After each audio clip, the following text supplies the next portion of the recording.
일생 동안 당신이 반드시 감상해야 할 미술작품 일당백 아트 31번째 시간을 시작해보도록 하겠습니다. 안녕하세요, 박하연입니다. 안녕하세요, 홍대 이 작가입니다. 네, 안녕하세요. 안녕하세요. 저희는 좀 자주 뵙는 것 같아요. 요즘에 그죠? 네. 저 하고 싶은 이야기가 있었는데 네. 제가 TV를 봤는데 놀면 뭐하니가 나오더라고요. 네. 혹시 보셨어요? 한때 많이 봤는데 네. 요즘은 잘 안 보고 있기는 해요. 요즘 편이었거든요. 네. 근데 여기서 진짜 대 가짜 뭐 이런 걸 찾는 코너였어요. 네. 거기에 뭐 큐빅 대 다이아몬드 이걸 우리가 이제 눈으로 이제 하는 거예요. 근데 여기에 진짜 유명한 작가의 그림 대 일반인이 그린 그림 이게 있었거든요. 이걸 가지고 사람들이 계속 이야기를 하는데 네. 제가 또 이제 일당백 아트를 진행을 하잖아요. 노은 작가님의 그림이 있었고 네. 그리고 그냥 일반인이 그린 그림이 있었거든요. 네. 저는 아주 자신 있게 일반인의 그림을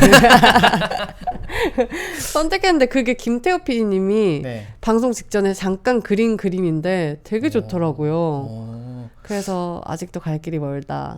아마 우리 일당백 아트 시청해주시는 네. 분들은 구별을 한 번에 할 수 있었겠죠? 하셨나요?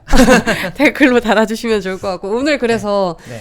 미술 갈 길이 너무 먼 것 같아요. 저희의 네. 안목을 좀 넓혀 주세요.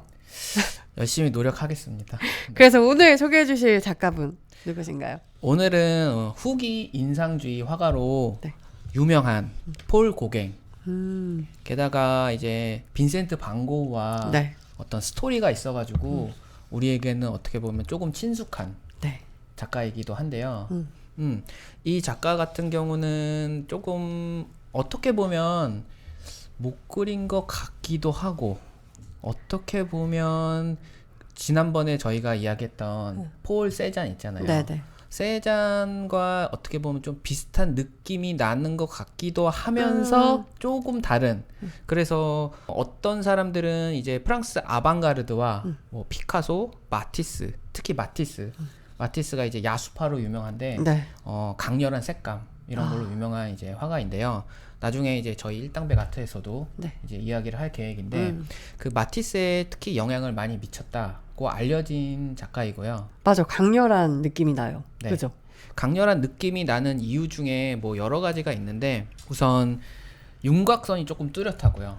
형태를 조금 단순화시키고 그 다음에 이제 뭐 예전 그림 같은 경우는 이제 그림자가 있기 때문에 이게 뭐 진짜 같이 보이고 이런 것들이 있었잖아요. 맞아. 그런데 이제 고갱 작품 같은 경우는 그림자도 그리지 않고 그리고 이제 원근법을 조금 무시하고 그 다음에 이제 가장 중요한 건 이제 조금 강렬한 색채. 맞아요. 그래서 마티스가 나오기 전에 고갱이 없었다면 또 마티스가 지금 우리에게 그런 좋은 작품, 강렬한 작품 남겼을까라는 질문도 던질 수 있는 네. 그런 화가이죠. 저는 어떻게 보면 되게 멕시코 느낌이 난다 이런 생각 진짜 많이 했거든요. 좀 다른 인상파 화가들과 다르게 좀 이국적인 느낌이 많이 그죠? 나잖아요. 네, 앞으로 이제 저희가 이야기를 하겠지만 고갱 같은 경우는 다른 뭐 유명한 화가들도 스토리가 많기는 하지만 네. 특히 고갱 같은 경우는 스토리가 좀 화려하죠. 궁금하다. 네, 네. 알려주세요. 그러면 우선 오늘 우리 일당백 아트에서 메인 작품 소개해드릴 작품 같은 경우는 우선 제목이 굉장히 철학적이에요. 네, 제목은 우리는 어디에서 왔는가, 우리는 무엇인가, 우리는 어디로 가는가. 이 작품이거든요.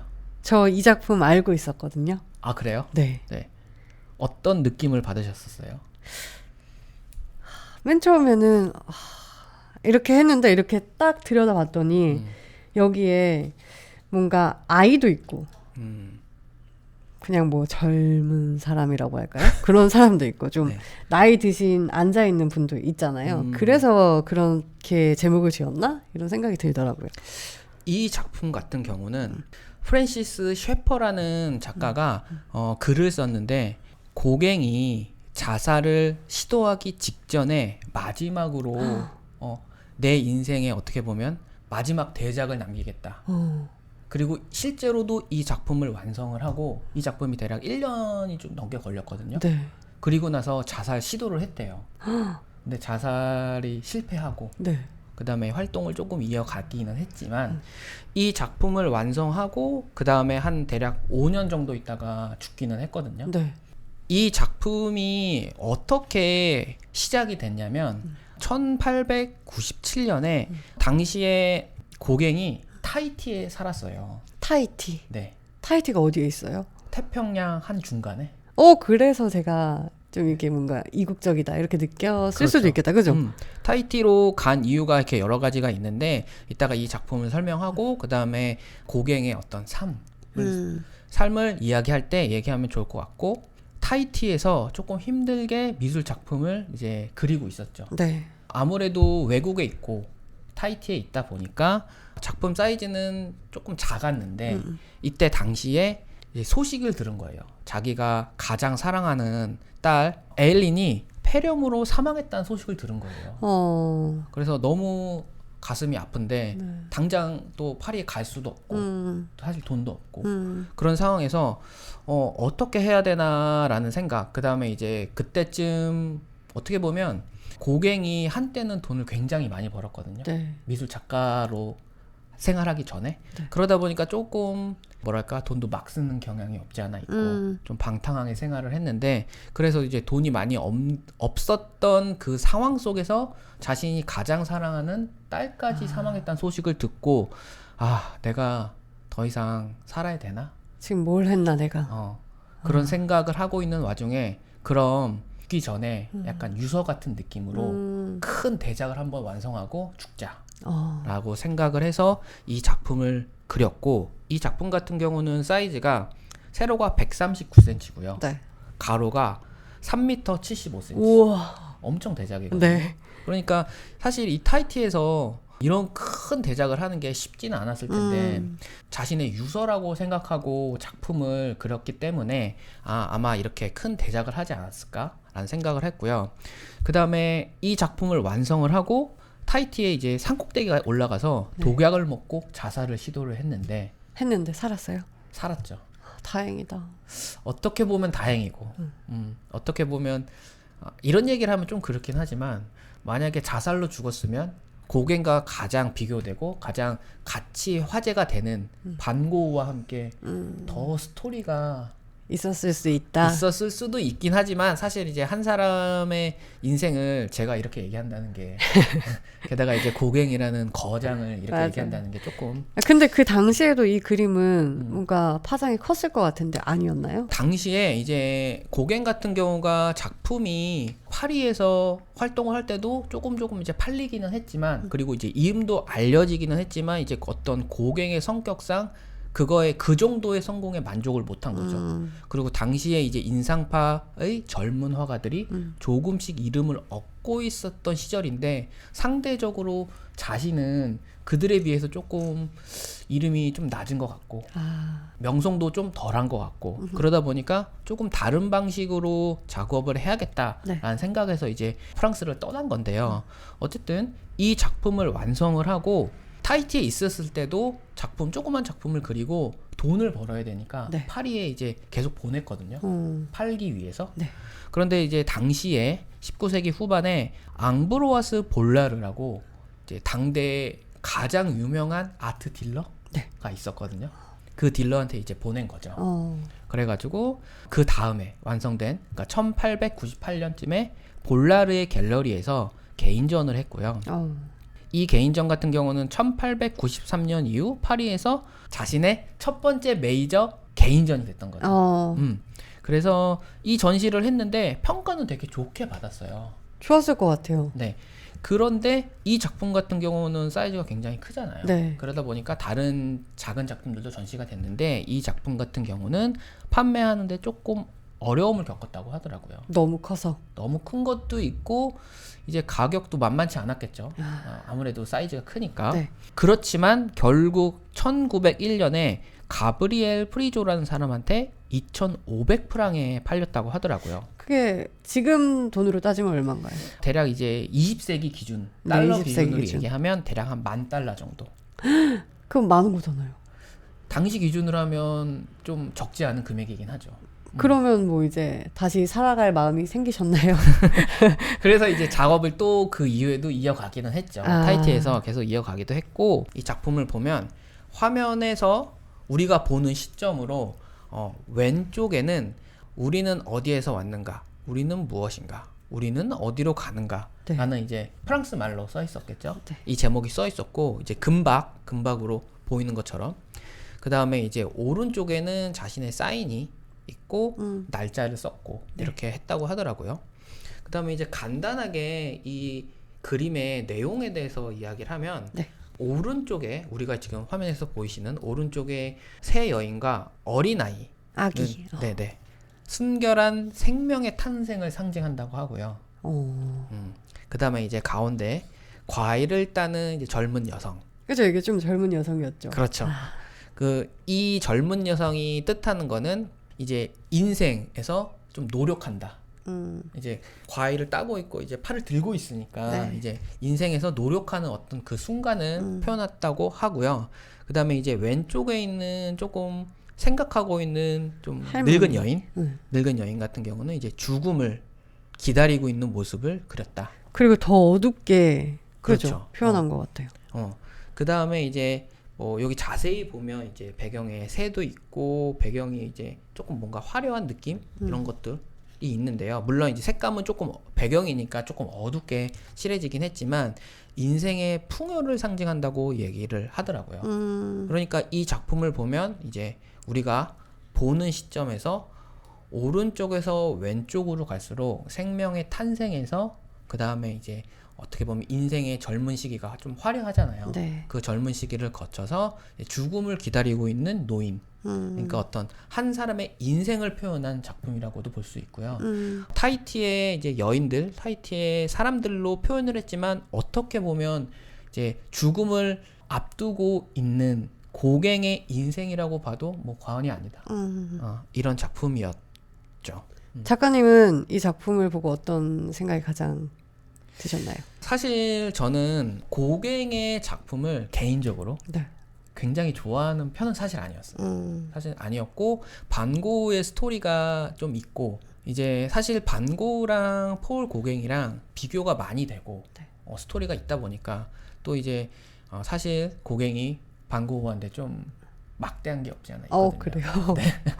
그러다 보니까 반고에 조금 더 감정이입이 돼서 그런지 고갱을 이렇게 좋아하지는 않았어요, 사실은. 그런데 이제 제가 이제 일당백 아트 코너를 준비하면서 다시 한번 자세히 살펴보니까 작품이 고갱이 왜 이런 식으로 그렸고 특히나 이 작품 같은 경우는 제목도 당시 인상파 화가들의 작품에 비해서는 제목이 좀 많이 철학적이고 심오하고 그러다 보니까 더 많이 다가오더라고요. 그러면서 느낀 게 역시 미술은 조금 더 공부를 해야 더 잘 보이나? 잘 느껴지나? 이런 생각을 했거든요. 저도요. 저도 이 작품 보고 그 생각을 했어요.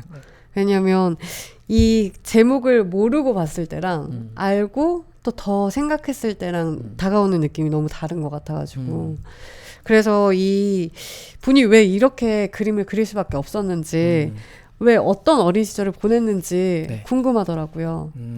그러면 이제 어떤 대표작을 이야기를 했으니까 고갱의 인생에 대해서 간단하게 살펴보면요. 이제 고갱은 1848년 파리에서 태어났고요. 그의 아버지 같은 경우는 자유주의 저널리스트였어요.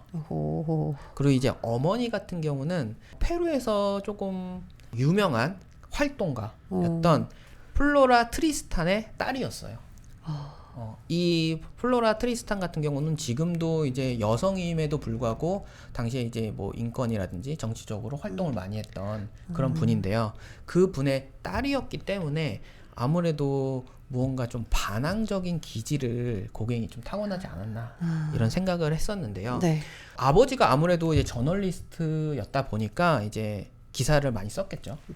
그러다가 이제 프랑스 당국에 의해서 억압이 돼가지고 프랑스를 떠나야만 하는 상황이 벌어졌었어요. 그래서 이제 어린 시절에 고갱이 페루에 갈 수밖에 없었거든요.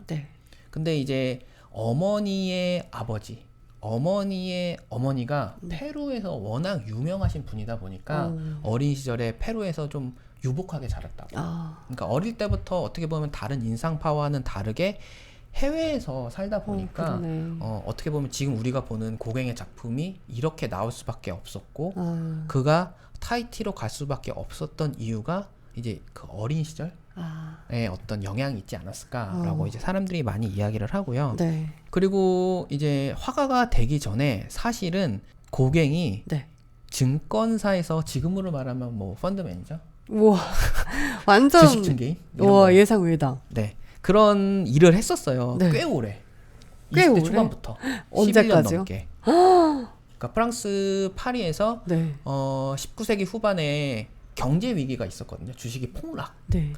그러기 전까지는 계속 이제 주식 중개인으로 살았고요. 네. 당시에는 연봉이 3만 프랑. 아 그럼 폭락한 후에 이제 그만둔 거예요? 폭락한 후에 그만둔 거예요. 폭락했을 때 사야 되는데. 아유 화가시네요. 뼛속까지. 아 그러시구나. 폭락을 네. 하기 전까지 연봉이 한 2억이 좀 못 미치는. 완전 부자셨구나. 그렇죠. 네. 미술을 화가 하기 전에. 게다가 사실은 지금도 미술 작품을 많이 사는 어떤 사람들? 네. 컬렉터 사람들 중에 하나가 이제 월스트리트에 있는 이제 그 펀드 매니저라든지 주식 중개인들이 이제 미술 작품을 많이 사거든요. 네. 그것처럼 고갱 같은 경우도 당시에는 컬렉터였어요. 미술 작품을 사는. 그래서 미술 작품을 사고 팔고 이런 걸로 연봉 외에 자신의 연봉과 비슷한 돈을 또 벌었다고 하더라고요. 우와. 근데 어떡하다가 전업 화가가 되셨나요? 근데 이제 미술을 관심이 있었고 미술을 좋아하다 보니까 이제 주식 중개인으로 활동을 하면서도 집에서 그림을 이제 약간 취미 미술 걸로 그림을 계속 그리기는 했었대요. 네. 그리고 이제 당시에 좀 젊은 인상파 화가들의 작품도 컬렉팅을 하다 보니까 네. 이제 화가들 친구들이 있었겠죠. 왜냐면 저도 그렇고 많은 미술가들이 그렇지만 컬렉터 분들이 사실 굉장히 고맙거든요. 그러니까 사실 나의 작품을 사주고 또 모아주니까. 그리고 컬렉터들한테 굉장히 좀 친절하게 설명도 많이 해주고 그랬는데 이제 경제 위기가 오면서 더 이상 이제 펀드 매니저 주식 중개인으로 활동을 할 수가 없었고 갑자기 35살의 나이에 난 이제 화가 할 거야 라고 한 거죠. 근데 이제 고갱의 아내가 덴마크 사람인데 네. 그 전까지는 좀 풍요롭게 살았을 거 아니에요. 그런데 이제 갑자기 화가가 된다고 하고 이제 수입도 점점 없어지고 그러다 보니까 이제 아내가 아이들을 데리고 덴마크로 가버린 거죠. 물론 이제 고갱 같은 경우도 따라가기는 했지만 덴마크에서 고갱이 할 수 있는 것도 없고 또 덴마크 말을 할 수 있는 것도 아니고 그러다 보니까 아이들 중에 이제 한 명을 데리고 다시 파리에 와서 그림을 그렸는데 이제 그때부터 조금 어렵게 화가 생활을 시작을 했고요. 네. 그래서 예를 들면 조르주 쇠라라고 지금 이제 화면에서 보이시는 네. 전묘법으로 굉장히 유명한 네. 이 작가를 사실은 컬렉터가 됐을 때는 이 작가랑 좀 사이가 좋았는데 갑자기 지금 화면에서 보이시는 그랑자드의 섬의 일요일 오후 이 작품 같은 경우는 많이 유명하잖아요. 네. 이 작품으로 쇠라가 갑자기 이제 스타가 됐거든요. 네. 그러니까 이제 질투를 한 거죠. 그러다 보니까 전묘법을 가르쳐 저주받은 점들이. 아 그렇다기엔 너무 평온한데 지금 그림. 이 작품 같은 경우는 저도 봤는데 실제로도 봤거든요. 네. 근데 사이즈도 굉장히 크고 3m가 넘는 작품이에요. 점이 어떻게 저주를 받은 것 같았나요? 그러니까 질투죠, 질투. 아 질투. 한마디로 질투. 자신은 못 나가는데 내가 어떻게 보면 먹여 살렸던 작가가 갑자기 유명해지니까 이제 그러니까 좀 질투를 많이 했고 고갱의 성격이 좀 불같은 게 없지 않아 있거든요. 그런 것 같아요. 네. 그러다 보니까 당시에 이제 화가로 활동을 하는데 뭔가 반응도 없고 돈도 많이 없고 그런데 이제 빈센트 반 고흐의 동생 네. 테오 반 고흐 네. 테오로 이제 유명한데 테오가 당시에 유럽에서 굉장히 유명한 구필 화랑이라는 갤러리를 운영했었거든요. 네. 사실 반 고흐가 어렵게 미술 활동을 했다고 알려져 있긴 하지만 반 고흐 집안 같은 경우는 좀 많이 부유했어요. 그리고 반 고흐가 작품을 하는데 그 10년 동안 대략 10년 동안 작품 활동을 했는데 그 어떤 일도 하지 않았거든요. 우와. 돈이 팔리지도 않는데. 미술 작가분들이 가장 원하는 삶이잖아요. 그렇죠. 아. 동생이 모든 걸 다 서포트 해줬죠. 우와. 그러니까 우리가 흔히 알기로는 방고는 좀 비극적인 삶만 살고 죽었다라고 생각을 하지만 사실 어떤 젊은 작가들은 네. 방고의 삶이 어떻게 보면 부럽다. 일 안 하고 그림만 그랬으니까. 그렇게 따지면 네. 고갱은 좀 불같은 사람이잖아요. 네. 이것조차 질투했을 수도 있을 것 같아요. 그랬을 수도 있죠. 그래서 이제 반고가 사실 이제 정신적으로 문제가 있다 보니까 이제 동생 태호가 아르리란 곳에 노란 집에 이제 그거는 반고 작품으로도 남겨 있는데 거기에 이제 자신의 형인 빈센트와 같이 작업을 할 수 있는 작가들을 좀 모집을 했어요. 그래서 이제 월급도 주고 네. 자신의 화랑인 구필 화랑에서 작품도 팔아주고. 너무 좋은데요? 네. 잘 됐어요? 지금으로 따지면 약간 레지던시 프로그램이에요. 아. 어떻게 보면 원조가 아닌가 약간 이런 생각도 드는데 여러 작가들한테 편지를 보냈지만 답이 온 사람이 폴 고갱밖에 없었대요. 그래서 그 아르레에 있는 노란 집에서 1888년에 네. 방고우와 단둘이 작업을 했어요. 네. 그랬는데 이제 유명한 스토리이긴 하지만 9주밖에 같이 있지 않았었거든요. 그런데 방고우가 당시 귀를 자른 거로 유명하잖아요. 네. 그 귀를 이제 고갱 앞에서 술 취한 상태에서 잘랐거든요.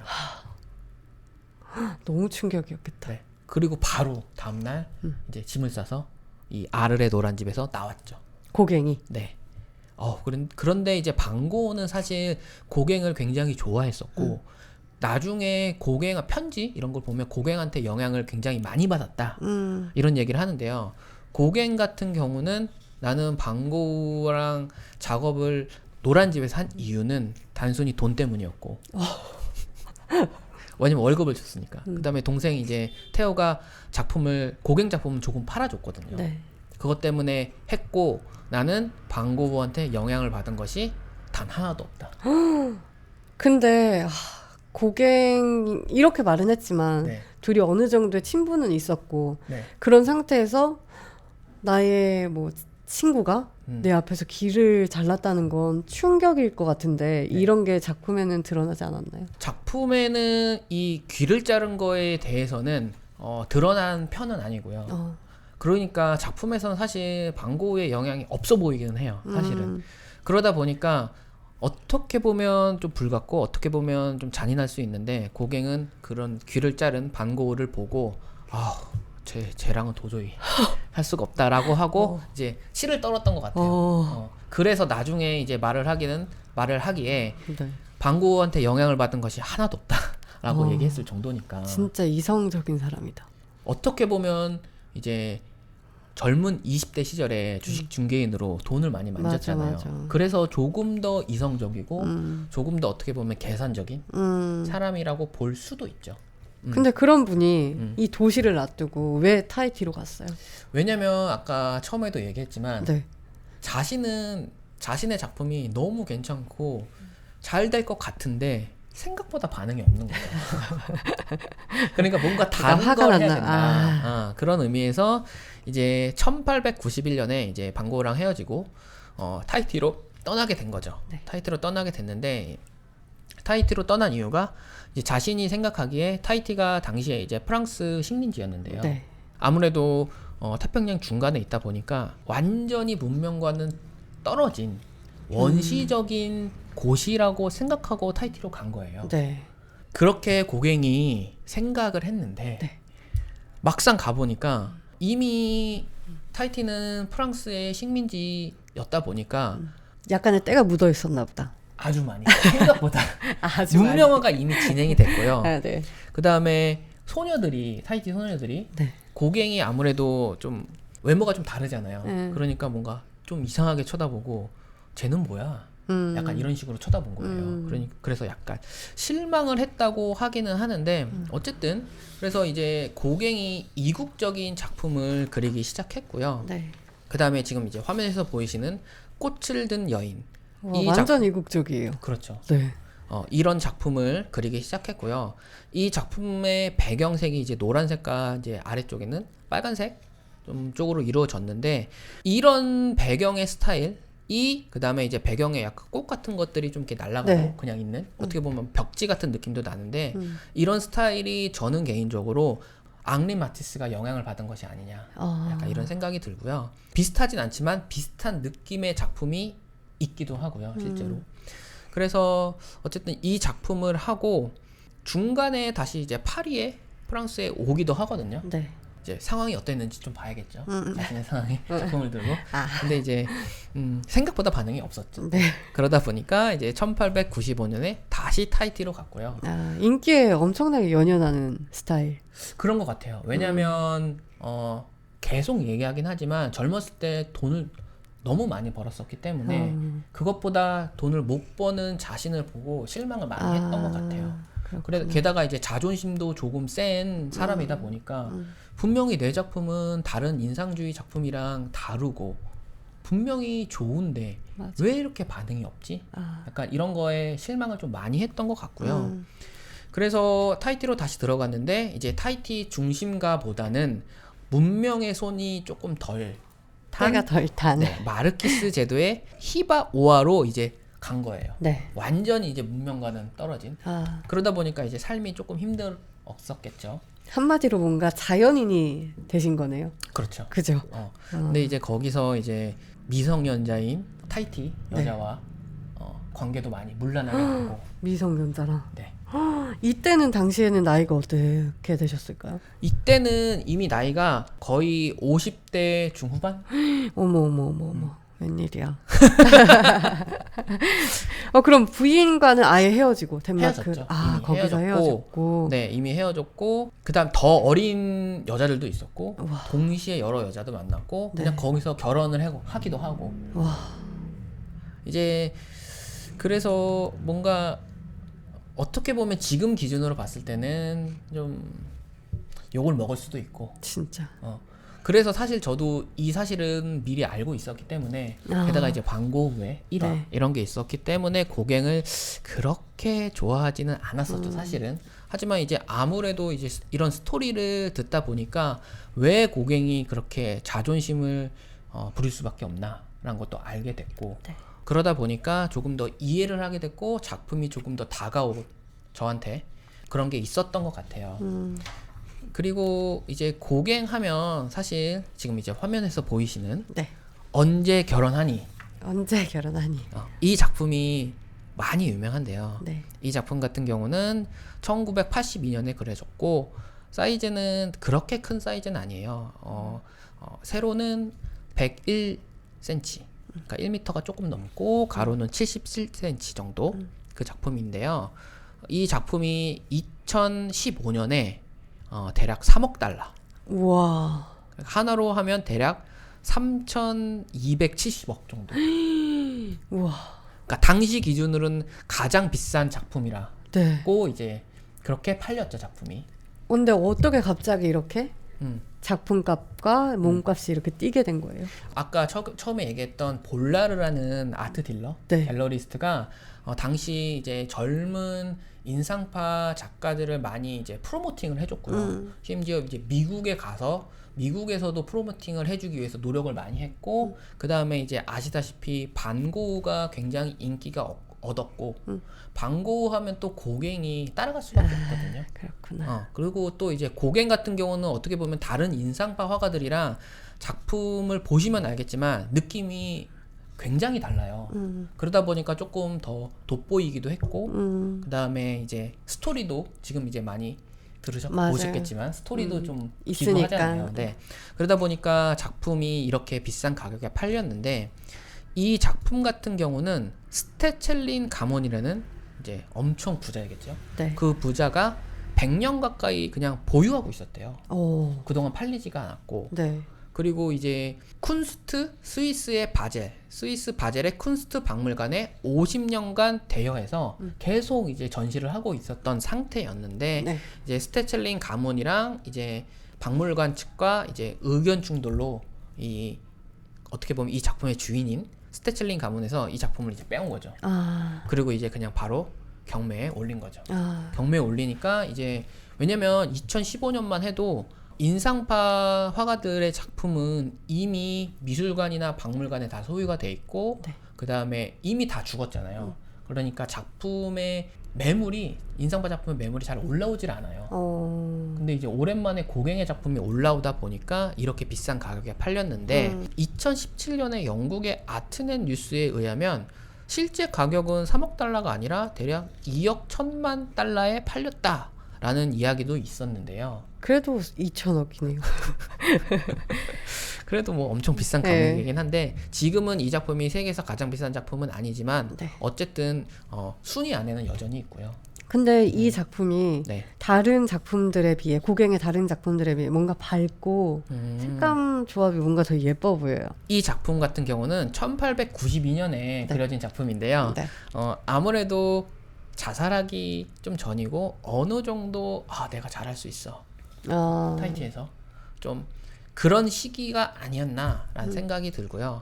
그러다 보니까 이제 타이티 소녀들과 관계도 좀 있었고 그러네. 그래가지고 또 이제 신나셨나 보다. 그러다 보니까 이런 식으로 그림을 그린 게 아닌가라고 생각을 합니다. 저는. 네. 그리고 뭔가 재밌어요. 그림이. 표정들도 재밌고 그죠? 제목도 좀 재밌죠. 맞아.